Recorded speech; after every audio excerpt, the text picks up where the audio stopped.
Shell we start our class. हम चर्चा कर रहे थे कोऑर्डिनेशन कंपाउंड्स के बारे में, ठीक है। और अभी तक हमने क्या देख लिया था? तो हमने अभी तक जो सीख लिया है वो है क्लासिफिकेशन ऑफ कॉम्प्लेक्सेस सीख लिए हैं, लिगेंड्स के बारे में जान लिया है, क्लासिफिकेशन ऑफ लिगेंड्स भी हमने देख लिया है, किलेशन देख लिया। लास्ट जो हमारी क्लास थी उसमें हमने ये सब कुछ डिस्कस किया था, ठीक है। और आज हम क्या डिस्कस करने वाले हैं?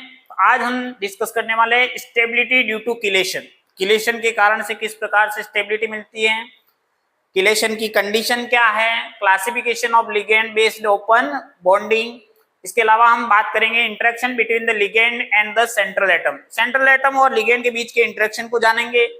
Nomenclature of coordination compound, naming of different ligands and hapticity. तो हम आज आईयूपीएसी नोमेनकल्चर कोऑर्डिनेशन कंपाउंड्स का भी इस सेशन में देखने वाले हैं। तो एक एक करके शुरू करते हैं। यहाँ पे कुछ एक क्वेश्चन दे रखे हैं। The coordination number of cobalt and aluminium in COCl En का whole twice Cl and K3Al C2O4 का whole thrice respectively are. En का मतलब क्या है? Ethene, ethane 1,2 diamine. En का पूरा नाम क्या है? En शॉर्ट नेम है, इथेन 1,2 डाइएमीन, ठीक है। और कुछ इसको एथीन 1,2 डाइएमीन भी प्रोनाउंस करते हैं।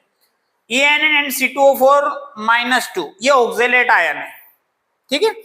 आर बाइडेंटेड लिगेंड, ये दोनों क्या है? बाइडेंटेड, मतलब दो सिरों से जुड़ सकते हैं। किससे? सेंट्रल मेटल आयन से, ठीक है। And chloride is monodentate, chloride single denticity रखेगा। So the coordination number of COCl En2Cl is, कितनी होगी इसकी कोऑर्डिनेशन नंबर? तो आप देखो 2 और 2 4 हो गई इसकी En की 2 हो रही है, और ये 2 भी 2 बार है। En सिंगल 2 बार में जुड़ेगा। कितनी बार में जुड़ेगा? 2 बार। मतलब उसका एक एटम होगा तो वो आपके 2 सिरों से जुड़ता है, एक सिंगल एटम, ठीक है। या सिंगल जो लिगेंड है वो 2 सिरों से जुड़ता है। तो यहाँ पे 2 हैं, एक ही लिगेंड 2 बार है, तो कितना हो गया? टोटल 4 हो गया, ठीक है। इसके अलावा क्लोरीन का एक है, तो टोटल कितनी हो गई इसकी डेंसिटी आपकी? 5, ठीक है। तो कोऑर्डिनेशन नंबर भी क्या हो जाएगा? 5। सेकेंडरी वैलेंसी भी क्या हो जाएगी? 5। Secondary valency equals to coordination number. अब हम सेकंड वाले को देखोगे तो एल्यूमिनियम ऑक्जेलेट, ऑक्जेलेट भी डेंसिटी इसकी 2 है, ठीक है। तो नंबर में कितने? 3, तो टोटल कितने हो गए? 6 हो गया। C2O4 का 3 बार है, और एक जो मॉलिक्यूल है या एक जो ग्रुप है वो 2 बार जुड़ता है, 2 सिरों से जुड़ता है ऑक्जेलेट का। तो ये 3 है, टोटल कितने हैं? 3। इसका मतलब है कि जैसे मेरे 2 हाथ है, तो मेरे जैसे जैसे 3 करोगे तो टोटल कितना हो जाएगा? 6 हाथ हो जाएंगे। सेम सिमिलर है कि ये एक जो मॉलिक्यूल है वो 2 बार जुड़ता है, 2 सिरों से जुड़ता है, तो उसकी टोटल संख्या कितनी है? 3। तो आपके टोटल ओवरऑल क्या हो जाएगा? 6 इसकी कोऑर्डिनेशन नंबर हो जाएगा। 6 इसका क्या हो जाएगा? सेकेंडरी वैलेंसी हो जाएगी। तो इसमें से कौन सा आंसर सही है इस क्वेश्चन के लिए? कौन सा? D, 5 and 6।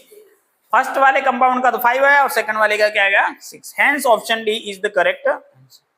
ये हम देख चुके हैं कोऑर्डिनेशन नंबर, और कल हम डेंसिटी के बारे में भी चर्चा करी थी कि नहीं करी थी, जिसमें किलेशन बना रहा था। हाँ, ये वही क्वेश्चन है, ठीक है। En का 2, मतलब ये कितने हो गए? 4 कोऑर्डिनेशन नंबर हो गया, क्योंकि एक En 2 कोऑर्डिनेशन नंबर दे रहा है, या 2 जगह से उसकी डेंसिटी की होती है। टोटल 4 हो गया इसका, और इसका कितना हो गया? 1 5, और इसके कितने हो गए थे? 6, ठीक है।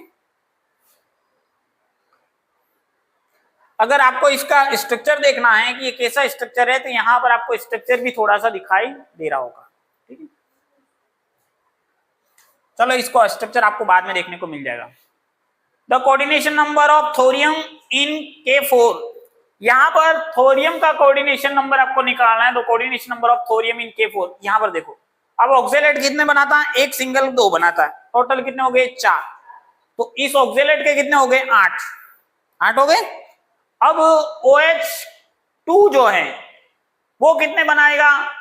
तो ये भी आपके क्या हो गया, ऑक्जेलेट, ये ऑक्जेलेट है C2O4, ये गलती से या तो वो हो गया ऑक्जेलेटो C2O4 OH2 H2O, हाँ ये H2O है, क्या है H2O। तो ये कितना बनाएगा, एक, तो संख्या में कितने, दो, तो दो इसके हो गए और इसका कितना हो गया, 8, टोटल कितने हो जाएंगे, 10। तो कौन सा ऑप्शन सही होगा, बी। समझ में आ गया, क्योंकि ऑक्जेलेट, एक ऑक्जेलेट दो बॉन्ड बना रहा है, तो 4 ऑक्जेलेट कितने बनाएंगे, 8, और एक H2O मॉलिक्यूल एक बॉन्ड बनाएगा, तो दो H2O मॉलिक्यूल कितने बनाएंगे, 2, तो टोटल कितना हो जाएगा, 10। ये हमने जो पिछला पढ़ा हुआ है उसी पे बेस्ड आपका क्वेश्चन है, आना चाहिए क्या? The coordination number of thorium in K4C2O4 OH2 is कितना है, अभी जस्ट हमने देखा था, कितना था, 10। Which is more stable, chelate complex और कॉम्प्लेक्सेस विद मोनोडेंटेड लिगेंड, कौन सा ज्यादा स्टेबल रहेगा, which is more stable, chelate complex और कॉम्प्लेक्स विद मोनोडेंटेड लिगेंड, जो मोनोडेंटेड लिगेंड के साथ कॉम्प्लेक्स है वो ज्यादा स्टेबल है, या कीलेट के साथ में जो कॉम्प्लेक्स है वो ज्यादा स्टेबल है, कौन ज्यादा स्टेबल है, कीलेट वाले, ठीक है।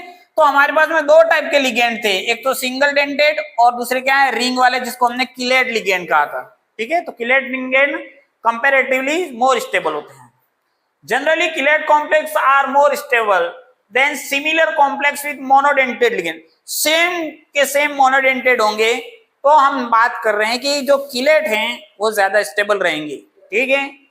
A dissociation of keloid complex involves breaking of 2 bonds rather than 1। Chelate के अंदर आपको 2 बॉन्ड मिनिमम आपको ब्रेक करने पड़ते, 2 से ज्यादा भी हो सकते हैं, ठीक है। तो आपको 2 बॉन्ड आपको या मल्टीपल बॉन्ड को ब्रेक करना पड़ता है, और मोनोडेंटेड के अंदर सिंगल बॉन्ड को ब्रेक करना पड़ता है। क्लासिफिकेशन ऑफ लिगेंड, क्या ये हमने कल देख लिया था क्या, classical ligand, non classical ligand, देख लिया था।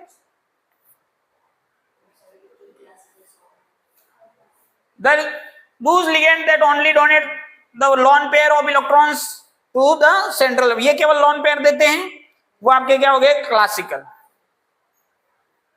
Those ligands not only donate the pair of electron but also accept the electron cloud from the central metal ion, मतलब उल्टा भी बॉन्ड बन सकता है, एक तो वो भी बना सकते हैं और एक ये हमारे नॉन क्लासिकल है, ठीक है। NO+ और CN-।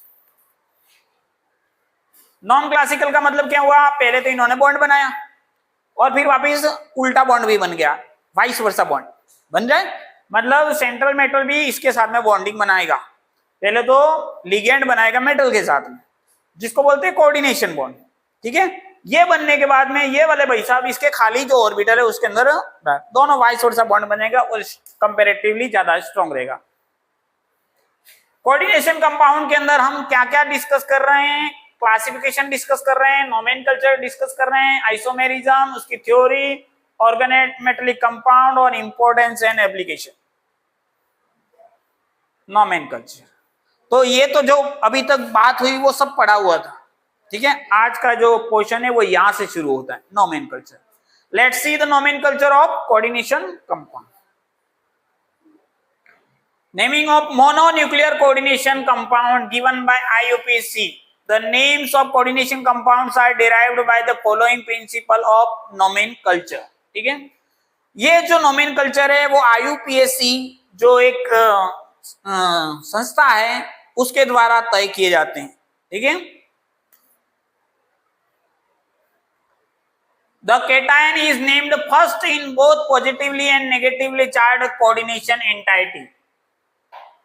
अब मोनोन्यूक्लियर का मतलब क्या है कि आपके अंदर मेटल एक ही है, सिंगल मेटल है, डबल मेटल भी हो सकते हैं, ट्रिपल मेटल भी हो सकते हैं, और भी कॉम्प्लेक्स कोऑर्डिनेशन हो सकते हैं। हमारे पास में अभी सिंपल वाले कोऑर्डिनेशन या सिंपल कॉम्प्लेक्स साल्ट है, समझ रहे हो। लेकिन अगले स्टेप में जब तुम हायर क्लासेस में बढ़ोगे तो इससे भी कॉम्प्लेक्सिटी बढ़ती जाएगी। जहां हमारे एक मेटल आ रहा था बाकी सब क्या थे, लिगेंड थे, उससे जुड़ने वाले मेंबर थे।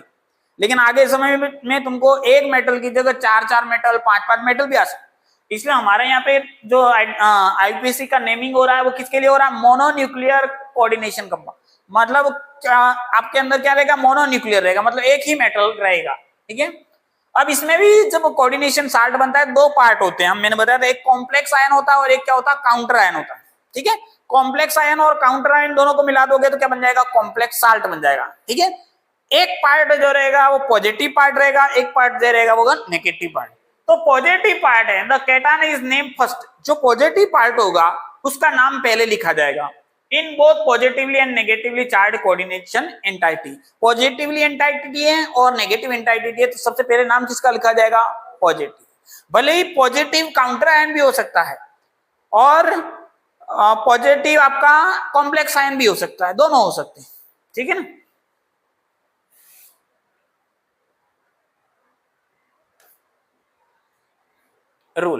रूल सेकंड है हमारा, पहला रूल क्या था, पॉजिटिव को पहले नाम लिखना है। किसको पहले नाम लिखना है, पॉजिटिव। कॉम्प्लेक्स का साल्ट है उसमें पॉजिटिव को पहले नाम। Second rule, the ligands are named in alphabetic order before the name of the central atom ion. इनको अल्फाबेटिक ऑर्डर में लिखना है, किसको, लिगेंड को, और लिगेंड का नाम पहले लिखा जाएगा। The ligands are named in alphabetic order before the name of the central atom और आयन। सेंट्रल एटम से पहले लिगेंड का नाम आएगा और वो किस ऑर्डर में आएगा, अल्फाबेटिक ऑर्डर में। ये रूल नंबर सेकंड है। Multiplicative prefix are not considered, ठीक है, ज्यादा प्रीफिक्स होंगे तो उसको कंसीडर नहीं किया जाएगा। But how to do the naming of ligand, अब लिगेंड का नेमिंग कैसे करें, तो दो रूल पढ़े अपन ने। पहला रूल क्या था, पॉजिटिव चार्ज, पॉजिटिव आयंस का नाम पहले लिखा जाएगा। दूसरा रूल, लिगेंड को अल्फाबेटिक ऑर्डर में लिखना है, ठीक है। अब लिगेंड का नाम कैसे लिखा जाए, तो उसके लिए भी कुछ रूल्स हैं। नेमिंग ऑफ लिगेंड, ठीक है।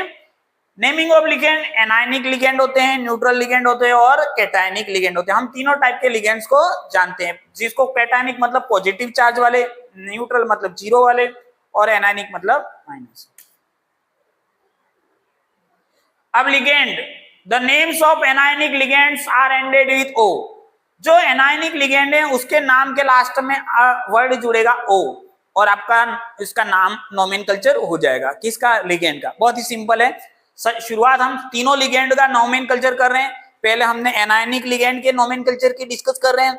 इसका सिंपल सा तरीका है कि उसका जो नाम है उसके लास्ट में क्या जोड़ दो, ओ शब्द जोड़ दो, ठीक है। तो नेमिंग ऑफ एनायनिक, यहाँ जैसे एग्जांपल दे रखा है NO3, NO3 नाइट्राइट होता है, ये नाइट्रेट, ये नाइट्रेट है, ई यहाँ पे था, ठीक है, नाइट्रेट था, तो इसको मैंने क्या ई हटा कर गया, नाइट्रेटो हो गया। क्या हो गया, नाइट्रेटो। तो आपने क्या लास्ट में क्या जोड़ा दिया है, ओ जोड़ा है। क्या जोड़ा है, ओ वर्ड। ई को रिमूव करके आपने क्या जोड़ा, ओ जोड़ा, तो आपका नाम हो गया नाइट्रेटो। क्या नाम हो गया, नाइट्रेटो। उसी प्रकार से कार्बोनेट होता है, ई लगता है लास्ट में, तो ई को रिमूव करके क्या लगा दिया, ओ, तो नाम क्या हो गया, कार्बोनेटो, कार्बोनेटो, कार्बोनेट, तो कार्बोनेटो, ठीक है। एसीटेटो, ये क्या है, एसीटेटो, टेटो CH3COO, ये एमी लिखा है वो क्या है, CH3 है। COOH, एसिटिक एसिड का से बनता है ये acetate ion, acetate acetic acid है ये, देखो CH3 है, एमी का मतलब क्या हो गया, CH3 मिथाइल ग्रुप, COO और H लगा दो तो क्या हो गया, CH3COOH, ठीक है। ऐसे टर्म्स को भी रीड करना आना चाहिए आपको। अलग अलग तरीके से हमको चीजें दी जाती हैं। एमी की फॉर्म में भी लिखा जा सकता है, CH3 की फॉर्म में भी लिखा जा सकता है, आर की फॉर्म में भी लिखा जा सकता है, तो इसको हम बोलेंगे एसीटेटो। क्या बोलेंगे, एसीटेटो, ठीक है। और इथाइनेटो, इथाइनेटो भी बोल सकते हैं और एसीटेटो भी बोल सकते हैं। ये हम क्या डिस्कस कर रहे हैं, लिगेंड का नाम कैसे लिखा जाता है उस पर चर्चा चल रही है। Next, naming of anionic ligand. अब हम एनायनिक लिगेंड के बारे में पढ़ रहे हैं। इससे पहले हमने किसके ऊपर चर्चा करी थी, एनायनिक ही था, पहले वाला भी एनायनिक था, उसका हाफ पार्ट बचा हुआ है, ठीक है। अभी तो हम तीन टाइप के लिगेंड होते हैं, एक एनायनिक, एक कैटायनिक और एक न्यूट्रल, ठीक है। तो एनायनिक के कुछ एक नाम देखे थे और नाम देख रहे हैं हम। एसी नाम से आता है शॉर्ट नेम। एसी का नाम है एसिटाइलो, एसिटाइल एसिटोनेटो, एसिटाइल एसिटोनेटो, एसिटाइल एसिटोनेटो, ठीक है, ये इसका पूरा नाम है। सल्फेट से बन जाता है सल्फेटो, ठीक है। ये थायोसल्फेट से बन जाता है थायोसल्फेटो, साइनेट से बन जाता है साइनेटो, ठीक है, सबके पीछे ओ लगा दिया, ठीक है। अब हम डिस्कस करने वाले हैं एनायनिक लिगेंड के बारे में। इससे पहले क्या डिस्कस कर रहे थे, और इससे पहले एनायनिक। अभी लंबा चैप्टर है तो थोड़ा और इसके ऊपर डिस्कस करेंगे। Ligands name ending with ITE are changed to ITO, ठीक है, जिसका नाम IT से एंड हो रहा है उसके नाम के आगे ITO कर देंगे, ठीक है, ई की जगह ओ कर दिया, ठीक है। तो वो लोग सर पहले में भी तो वही किया था, लास्ट में ई की जगह ओ कर दिया था, ठीक है। तो सल्फाइड था तो सल्फीटो, सल्फीटो हो गया। ये क्लोराइड था तो क्लोरीटो हो गया, ठीक है। OCl हाइपोक्लोराइड था तो हाइपोक्लोरीटो हो गया, ठीक है। Nitrito, nitrito. Hydrogen sulfinito, sulfito, hydrogen sulfito, IT हो गया। नेक्स्ट, अगर किसी के नाम के लास्ट में ID आ रहा है तो वर्ड क्या हो जाएगा, IDO हो जाएगा, ठीक है। कुल मिला के ई की जगह ओ ही आ रहा है। तो फ्लोराइड था तो फ्लोरिडो हो जाएगा, क्या हो जाएगा, फ्लोरिडो, क्लोरिडो, ब्रोमिडो, आयोडो, ठीक है, आयोडीडो आयोडो ही बोलते हैं इसको, आयोडीडो नहीं बोलते हैं, ठीक है। कितना प्यारा नाम है, मेरा फ्लोरिडो ऐसे बोलते हैं, मेरा फ्लोरिडो ऐसे पेट नेम में बोलते हैं ना, क्लोरिडो, ब्रोमिडो, क्लोरिडो। चलो, cyanide, cyanido, iso cyanido, hydrido, hydroxido, deuterido, amido, imido, nitrido, azido, oxido, peroxido, super oxido, sulfido, hydrosulfido. कितने प्यारे प्यारे नाम है नहीं। ये फिर से आ जाएगा एम्बिडेंटेड लिगेंड। एम्बिडेंटेड लिगेंड के बारे में हमने ऑलरेडी डिस्कस कर दिया। क्या होता है एम्बिडेंटेड लिगेंड? एम्बिडेंटेड लिगेंड क्या होता है? जिसके अंदर दोनों सिरे अवेलेबल होते हैं, बैक साइड से भी अटैच हो सकता है, फ्रंट साइड से भी अटैच हो सकता है, लेकिन एक टाइम में एक ही सिरा अटैच होता है, ठीक है। अगर दोनों सिरे साथ में अटैच हो जाते हैं तो क्या होता है, किलेट। और अगर एक टाइम में एक ही सिरा अटैच होता है तो एम्बिडेंटेड, ठीक है। साइनाइड देखा था हमने, एन से भी जुड़ सकता है और एन से भी जुड़, इसको बोलते हैं साइनिडो, ठीक है। वो अपने नहीं बोलते, अपने लोकल भाषा में गांडो है ना, वो अपने गुजराती में बोलते हैं ना, गुजराती में फापड़ो, ऐसे फापड़ो ऐसे बोलते हैं ना, कुछ मेरे को याद नहीं आ रहा। और डिशें होती हैं गुजराती की बहुत प्यारी प्यारी, ठीक। चलो, साइनिडो, साइनिडो सी। अगर ये देखो साइनिडो लिखा है, अगर ये सी वाले पार्ट से जुड़ता है तो साइनिडो के साथ में क्या लगेगा, सी, और एन से जुड़ेगा तो साइनिडो के साथ में एन लगेगा, ठीक है। आइसोसाइनिडो, अब साइनिडो के साथ में एन जुड़ा, या तो इसको साइनिडो एन के नाम से रिप्रेजेंट कर सकते हैं या आइसोसाइनिडो। ये एन सी हो गया तो इसका नाम आइसोसाइनिडो हो जाता है। आइसोसाइनाइड इसका प्रॉपर नेम है, लेकिन लिगेंड के फॉर्म में इसको ओ के साथ प्रोनाउंस करेंगे। NO2 नाइट्रो, नाइट्रीटो एन, एन से जुड़ रहे हैं तो नाइट्रीटो एन, और ऑक्सीजन से भी जुड़ सकता है, ऑक्सीजन से जुड़ेगा तो नाइट्रो और नाइट्रीटो एन। ONO है तो नाइट्रीटो, नाइट्रीटो ओ, ठीक है। ये साइनेटो ओ, आइसोसाइनेटो, जहां से आज साइनेटो के साथ में ओ लगा दो, साइनेटो के साथ में एन लगा दो, थायोसाइनेटो एस लगा दो, थायोसाइनेटो एन लगा दो, जो एटम जुड़ रहा है उसका लास्ट में सिंबल लगा दो। इजी है, अभी तो ये बड़ा इजी लग रहा है जब, लेकिन इसको याद नहीं आएंगे तुम्हारे कि वो लिगेंड का नाम क्या था। अभी तो बड़ा इजी लग रहा है, सब एक फ्लो में चल रहा है ना, रिदम में चल रहा है, ठीक है। एजिडो, इमिडो, साइनिडो, फ्लोरिडो ऐसे कर रहे हो बेटे बेटे, लेकिन जब नंबर आएगा ना, अभी नॉमेनकल्चर आ रहा है वहां पे देखना।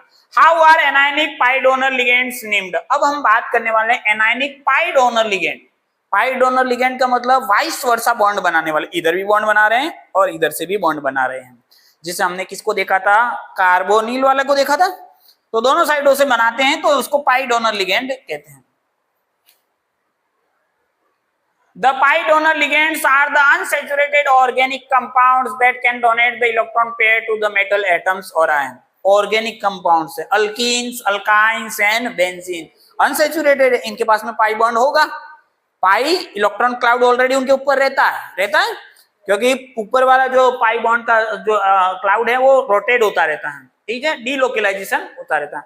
तो ये क्या करते हैं, पाई डोनर लिगेंड्स हैं, वो क्या करते हैं, मेटल और आयंस के साथ में बॉन्ड बनाते हैं. तो इनके आगे क्या स्पेशलिटी है, for the pi donor ligands the prefix like NX is used.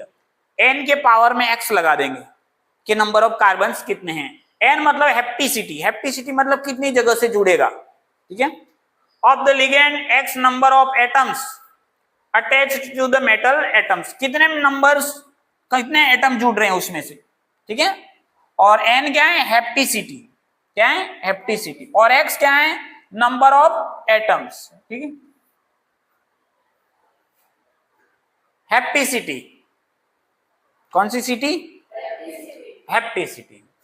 The number of carbon atoms of the ligand which are directly attached to closely association with the metal in a compound is called as the hapticity. अब जो carbon की जो chain है उसमें से carbon जो किससे जुड़ रहे हैं, सेंट्रल मेटल आयन से जुड़ रहे हैं. कितने कार्बन जुड़ रहे हैं, वही उसका क्या कहलाता है, हेप्टिसिटी कहलाता है. ये केवल किसके लिए एप्लीकेबल हो रहा है, अभी फिलहाल तो हमको ये जानने में आ रहा है कि ये केवल कितने कार्बन एटम जुड़ेंगे, केवल कार्बन के रिलेट में बात हो रही है, ठीक है. The number of carbon atoms of ligand which are directly attached to the metal in a compound is called the hapticity. ये देखो यहाँ पे पाई C5H5 है, तो यहाँ पे 5 जुड़ रहे हैं, ये नंबर ऑफ कार्बन हो गए, 5 जुड़ रहे हैं, तो N5 साइक्लोपेंटाडाइइनाइल नाम हो गया. इसका नाम क्या है, साइक्लो. साइक्लो मतलब इसके अंदर क्या है, ये एरोमेटिक नहीं है, साइक्लिक है केवल, ठीक है. पेंटाडाइइनाइल, डाइइनाइल का मतलब 2 बॉन्ड है इसके अंदर, 2 डबल बॉन्ड है, ठीक है. डाइइनाइल, ठीक है.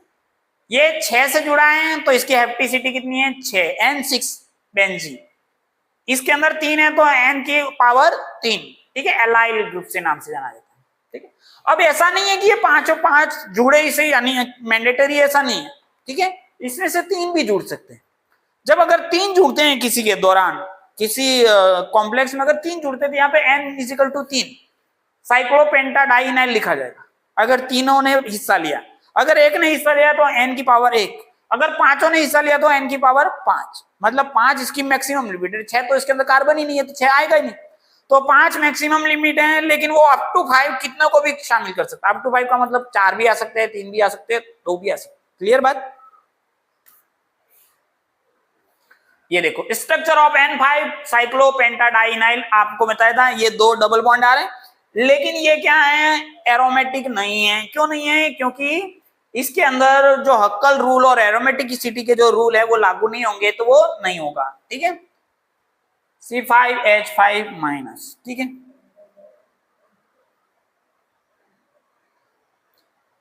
तो इसको कुछ इस तरीके से भी हम लिख सकते हैं, ठीक है.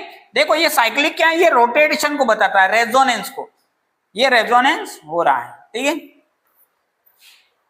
एरोमेटिसिटी के रूल एप्लीकेबल हो जाएंगे तो हो जाएगा एरोमेटिक, नहीं होगा तो नहीं होगा. N5 साइक्लोपेंटाडाइइनाइल, ये कुछ स्ट्रक्चर इस तरह से दिखाई देता है. ये डबल बॉन्ड है, ऊपर हाइड्रोजन भी है, ठीक है, ऊपर एक माइनस चार्ज है. ये हमारा क्या आ गया, बेंजीन भाई साहब, ये एरोमेटिक है, ठीक है. 2n+2 का रूल्स था कुछ, तो यहाँ पे 2 × 2 4 + 6 आपका क्या हो गया, N6 बेंजीन. ये बेंजीन का स्ट्रक्चर कुछ इस टाइप से होता है, ठीक है. ये एरोमेटिक है, डबल डबल बॉन्ड हो गए, क्लियर. एलाइल, एलाइल ये 3 कार्बन का है, 1 2 3, और ये जो डबल बॉन्ड है वो क्या हो रहा है, डीलोकलाइज हो रहा है, रेजोनेंस वाली प्रोसेस हो रही है. ये सब हम क्या डिस्कस कर रहे हैं, हेप्टिसिटी. हेप्टिसिटी का लेना देना किससे है, कार्बन चेन से, कार्बन चेन से, या ऑर्गेनिक कंपाउंड या ऑर्गेनिक लिगेंड से, ठीक है. अब हम बात करने वाले हैं कौन से लिगेंड की, न्यूट्रल. इससे पहले किसकी डिस्कस किया, एनायनिक, एनायनिक करा, एनायनिक के अंदर एक और पार्ट आया था हमारा ऑर्गेनिक का, ऑर्गेनिक लिगेंड से उसके अंदर हमारे वर्ड आया था हेप्टिसिटी। ठीक है, कितने कार्बन अटैच होते हैं वही क्या कहलाता है, हेप्टिसिटी। अगर 6 अटैच होते हैं तो हेप्टिसिटी कितनी कहलाती है, 6, और 3 अटैच होते हैं तो कितनी कहलाती है हेप्टिसिटी, 3। बड़ा सा इजी नाम है ना।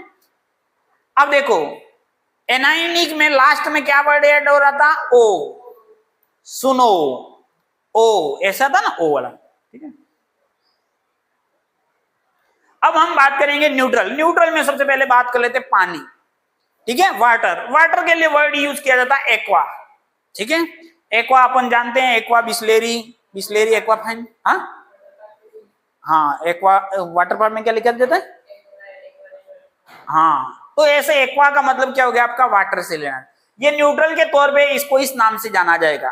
ठीक है, एमीन NH3 इसके ऊपर कोई चार्ज नहीं है तो ये एमीन के नाम से जाना जाता है। इसको अगर तुमने चार्जेबल कर दिया, पॉजिटिव या नेगेटिव हो सकता है, इसमें से हाइड्रोजन को निकाल दो या हाइड्रोजन को ऐड कर दो तो पॉजिटिव नेगेटिव हो सकता है। अभी फिलहाल ये क्या है, 0 चार्ज है, तो अब इसको किसका नाम से बोले जाएंगे, एमीन।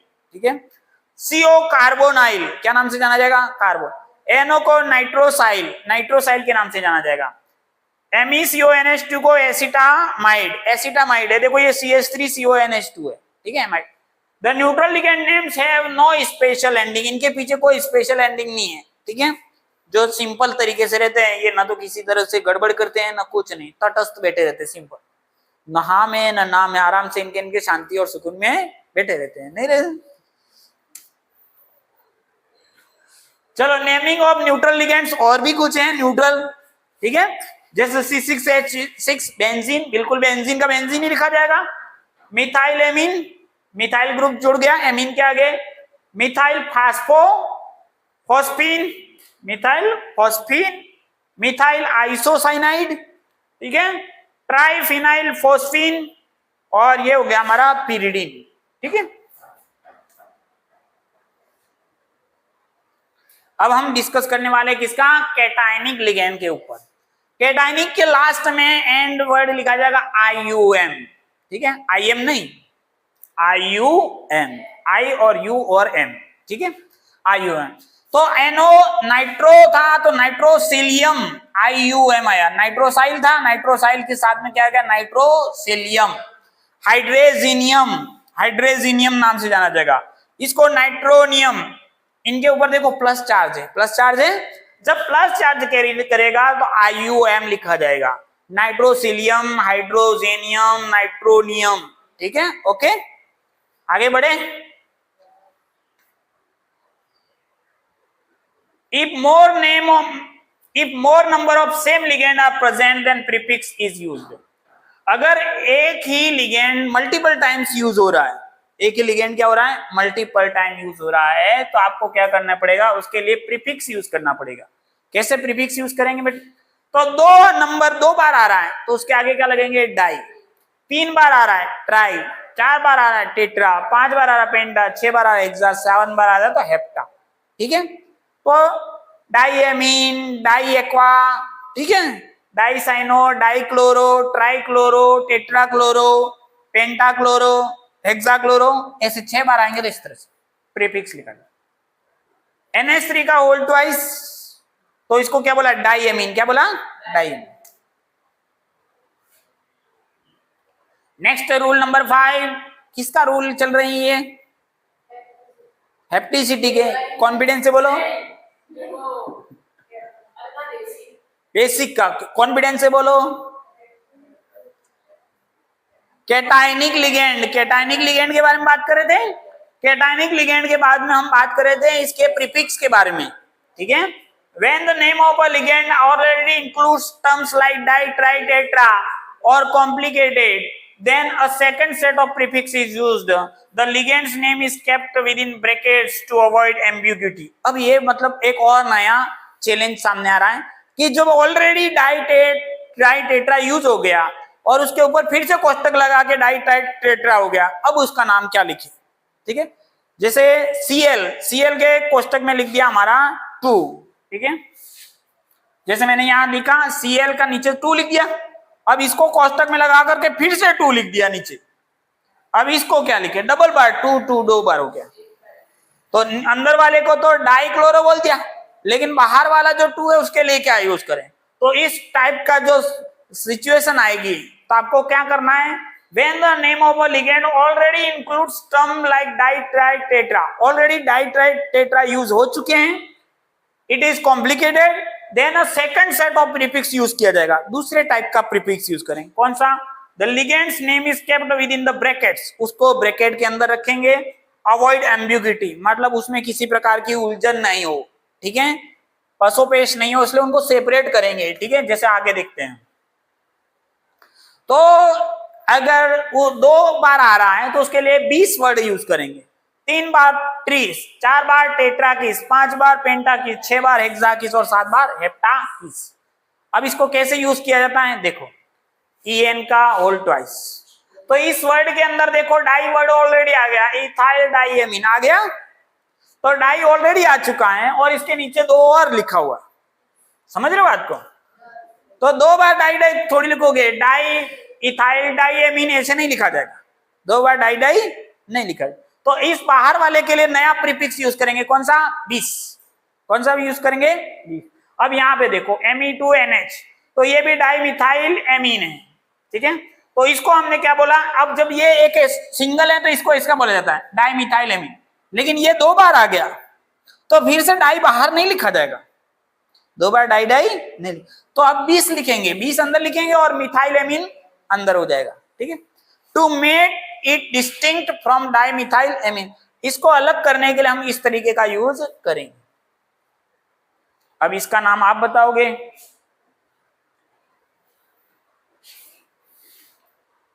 6 रूल है, there is no deletion of vowels और यूजेज ऑफ अ हाइपन। यहाँ पे आपको ना तो कोई हाइपन का यूज करना है ना वोवेल को डिलीट करना है, there is no deletion of vowels, ठीक है। टेट्राएमीन, अब टेट्राएमीन है तो आपने यहाँ पे देखा टेट्रा का ए आ रहा है, एमीन का भी ए आ रहा है, तो 2 2 ए आ रहे हैं, कोई दिक्कत नहीं है, आपको डिलीट नहीं करना है इसको, ठीक है, पूरा एज इट इज लिखा जाएगा टेट्रा, और बीच में हाइपन भी नहीं दिखाना, दोनों को सेपरेट भी नहीं करना, ठीक नहीं। ये यहाँ पे तो अंदर ऑलरेडी एमीन है, ये आपका एमीन है, इसके अंदर डाई ट्राई टेट्रा आया है, नहीं आया, इस अकेले का नाम क्या है, डाई, ये एमीन नाम से जाना जाता है। NH3 एक कंपाउंड है जिसका नाम क्या है, एमीन, जैसे कार्बोनेट, तो कार्बोनेट का नाम क्या होता है, CO3, कार्बोनेट बोलते हैं, वो एक है। H2O, तो उसके अंदर 2 है ऊपर के, डाई हाइड्रो नहीं करना है, वो H2O एक मॉलिक्यूल है, समझ रहे हो, तो उसके लिए एक्वा वर्ड यूज करेंगे, ठीक है।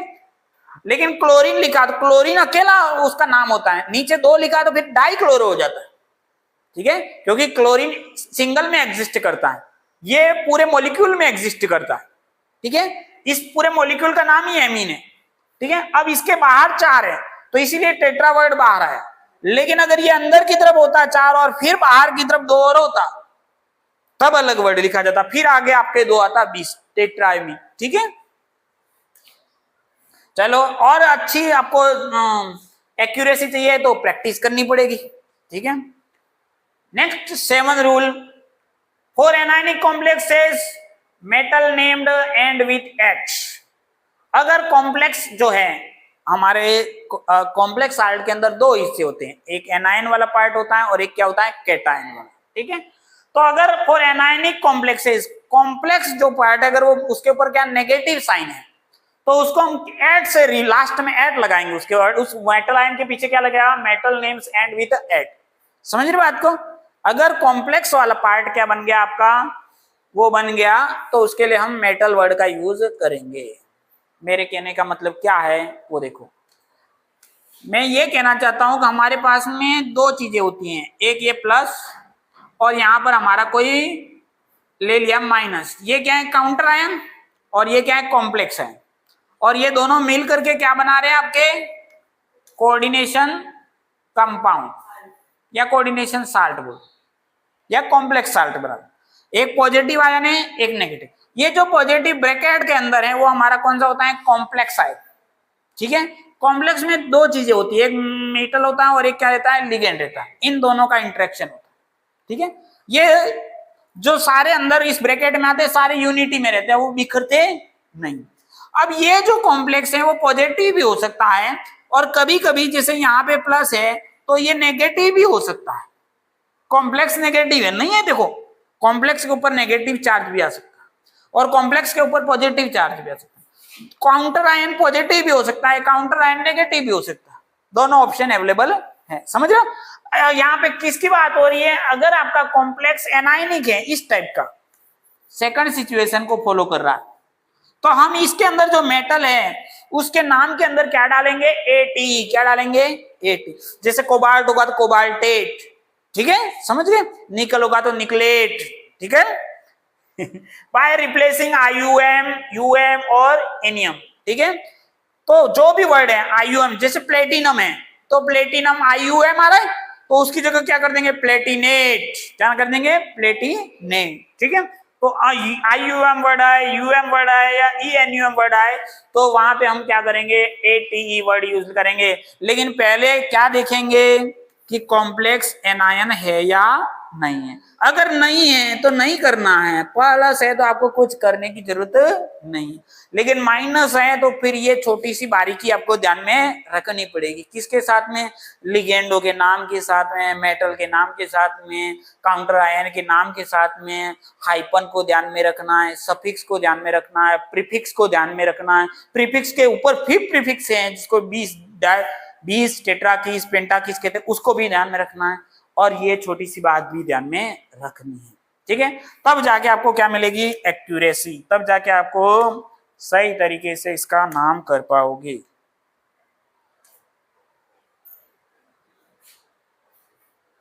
Aluminium aluminate, platinum platinate, molybdenum molybdenate, zinc zincate, ये मेटल आयन के नाम हो रहे हैं, निकलेट, कोबाल्टेट, फेरेट, मैग्नेट, समझ रहे बात को।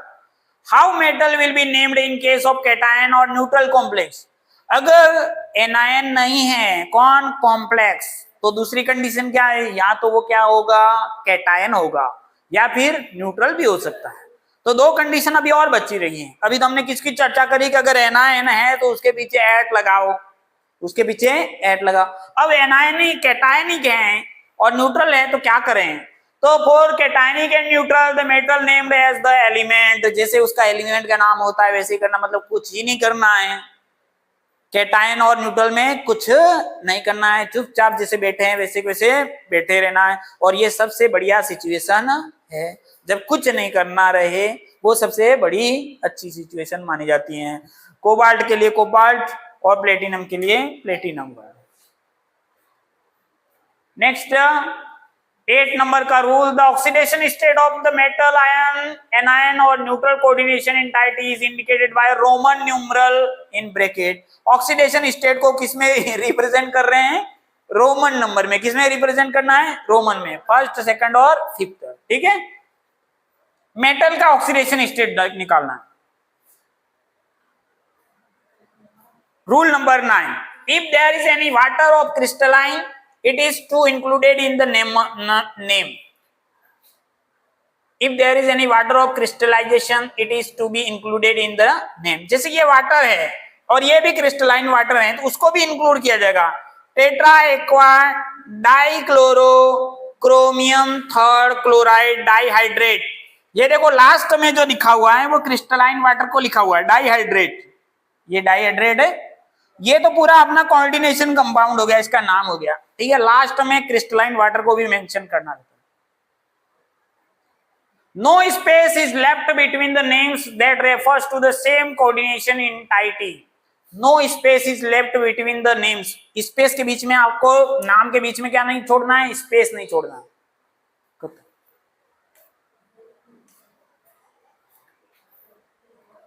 ये सब हमने आज क्या पढ़े, इसके रूल्स पढ़े। किसके रूल्स पढ़े, आईयूपीएससी नोमेनकल्चर पढ़ा है कॉम्प्लेक्स साल्ट का, उसमें हमने लिगेंड का नोमेनकल्चर पढ़ा और कॉम्प्लेक्स का नोमेनकल्चर पढ़ा, ठीक है। बहुत सारे लिगेंड्स होते हैं प्लस माइनस और जीरो वाले, जिसको कैटायन एनायन और न्यूट्रल कहते हैं। उसके नाम के लिए हमें वर्ड लास्ट में ओ यूज करना रहता है। ओ किसके लिए, आपके लिए, एनायनिक लिगेंड के लिए, और कैटायनिक लिगेंड के लिए कैटायनिक लिगेंड की बात कर रहा हूं, ईएम, ठीक है। और न्यूट्रल के लिए, और जब मेटल के लिए, मेटल अगर एनायनिक कॉम्प्लेक्स का हिस्सा है तब मेटल का क्या नाम रखा जाएगा? एटी, खा गया, एट मतलब खाना होता है, ईट की सेकंड फॉर्म एट। वो कब होता है? जब एनायनिक होता है। और कैटायनिक होता है तो कुछ नहीं करना, न्यूट्रल होता है तो कुछ। तो हमने दोनों के नाम चर्चा करें, एक तो मेटल का नाम कैसे लिखा जाएगा और लिगेंड का नाम कैसे लिखा जाएगा। उसके बाद में तीसरी चर्चा होती है उसका ऑक्सीडेशन नंबर होगा, किसका? मेटल का। लिगेंड का ऑक्सीडेशन नंबर नहीं, मेटल का ऑक्सीडेशन नंबर, उसको कैसे लिखा जाएगा? रोमन में लिखा जाएगा, ठीक है। ये तीनों चर्चा हो चुकी थी। तो हम इस एक का नाम आप देख सकते हो यहाँ पे, कैसे नाम कर सकते हैं? तो ये देखो यहाँ पे ये पॉजिटिव पार्ट है, दिख रहा है ये पॉजिटिव पार्ट।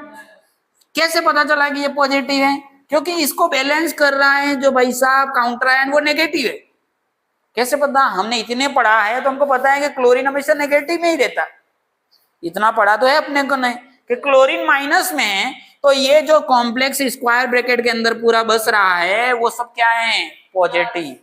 अब हमारा रूल ये कहता है कि सबसे पहले किसको नाम करना है? प्लस को, पॉजिटिव का नाम पहले किया जाएगा।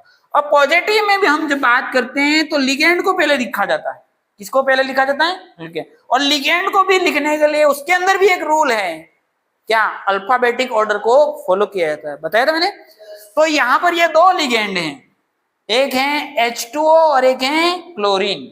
H2O जो लिगेंड है वो न्यूट्रल है और क्लोरीन जो लिगेंड है वो एनायनिक है। तो अब इन दोनों में नाम किसका पहले लिखा जाएगा? H2O का कि क्लोरीन का? अल्फाबेट में कौन आ रहा है पहले? H आ रहा है, C आ रहा है। अल्फाबेटिक कैसे लिखा जाता है? उसका नाम आपको लिगेंड के तौर पे लिखना पड़ेगा। तो H2O का नाम लिगेंड के तौर पे क्या लिखा जाता है? एक्वा लिखा जाता है। और इसका नाम क्या लिखा जाता है? क्लोरो। तो अल्फाबेट में कौन पहले आएगा? H2O। तो हम लिखेंगे, अब इसका नीचे देखो पावर कितनी है? 4। तो हमने वर्ड क्या यूज किया? टेट्रा, टेट्रा यूज करेंगे। अब ये मत सोचना सर अंदर डाई है, ये डाई नहीं है, ये तो इसका हिस्सा है, ये मॉलिक्यूल एक ही यूनिटी में रहता है, ठीक है। तो टेट्रा एक्वा, सही है।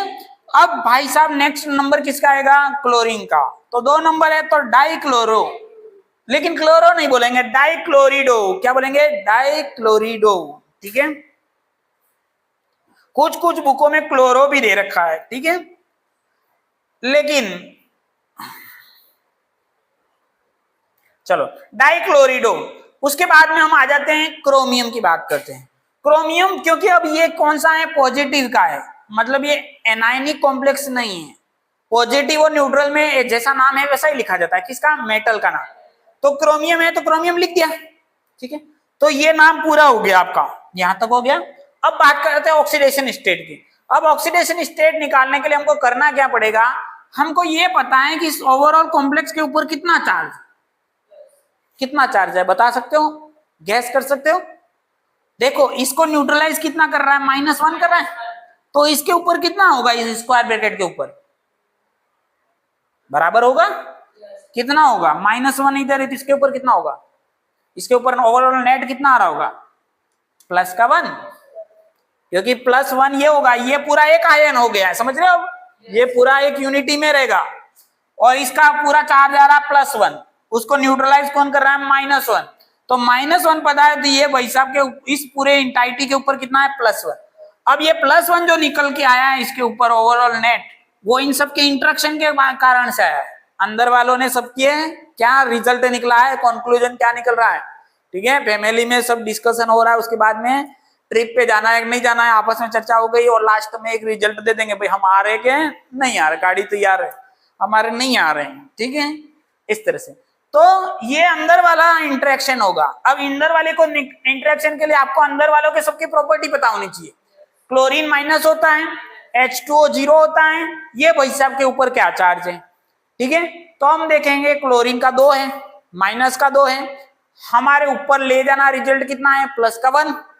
तो ये भाई साहब कितने के हुए? ये तो कुछ नहीं बैठे हैं, खाली बोले मेरे को चुपचाप बैठे दो, मैं बूढ़ा हो गया हूं, मैं तुम्हारे बीच में हस्तक्षेप नहीं करूंगा। जब आदमी उम्र दराज हो जाता तो बीच में डिस्टर्ब नहीं करता, संघर्ष में तुम तुम्हारे लड़ाई करो, मैं बैठा हूं खाली, मैं डिस्टर्ब नहीं कर। वैसे वैसे H2O क्या न्यूट्रल है, वो बीच में डिस्टर्ब नहीं कर। अगर डिस्टर्ब करता तो फिर इसकी भी हिसाब किताब करना पड़ता, ठीक है।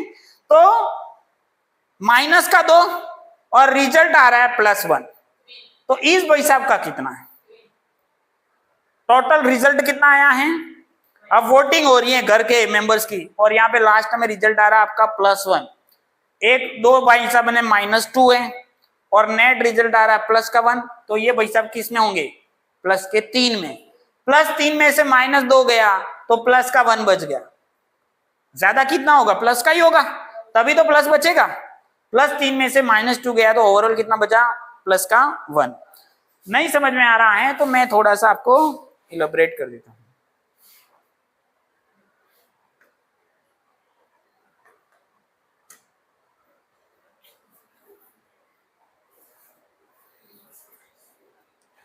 देखो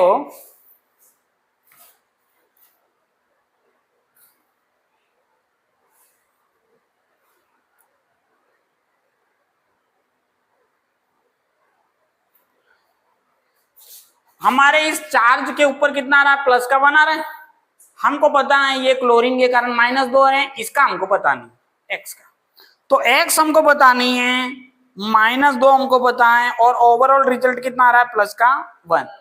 तो इस भाई साहब को इक्वल्स के उस तरफ ले लो तो आपको +2 हो जाएगा, और ये +1, तो आपका x का रिजल्ट आएगा +3। ऐसे भी निकाल सकते हो। दूसरा, आप इमेजिन करो कि x क्या हो सकता है जब यहाँ पे +1 आए, तो आप बता सकते हो ये सर +3 होगा, +3 में से -2 जाएगा तभी यहाँ +1 आ सकता है, ये और किसी केस में नहीं आ सकता। अगर यहाँ पे 4 एज्यूम करोगे तो यहाँ 2 उत्तर आएगा, अगर यहाँ -3 करोगे तो यहाँ -5 उत्तर आएगा। तो एक ही कंडीशन ऐसी है कि जब आप यहाँ पे +3 रखो तो ही वैल्यू यहाँ पे +1 आ सकता है। हमको ये पता है कि यहाँ पे नेट रिजल्ट आ चुका है, 2 वैल्यू मिल गई आपको, तो आप तीसरी वैल्यू आसानी से फाइंड आउट कर सकते हैं मैथ की हेल्प से। 2 वैल्यू अगर आपको पता है तो तीसरी निकालना बड़ा इजी काम है मैथ के अकॉर्डिंग, ठीक है। तो आज के लिए हम बस यही चर्चा खत्म करते हैं, कल हम बहुत सारे एग्जाम्पल्स को देखेंगे नोमेनक्लेचर के, ठीक है।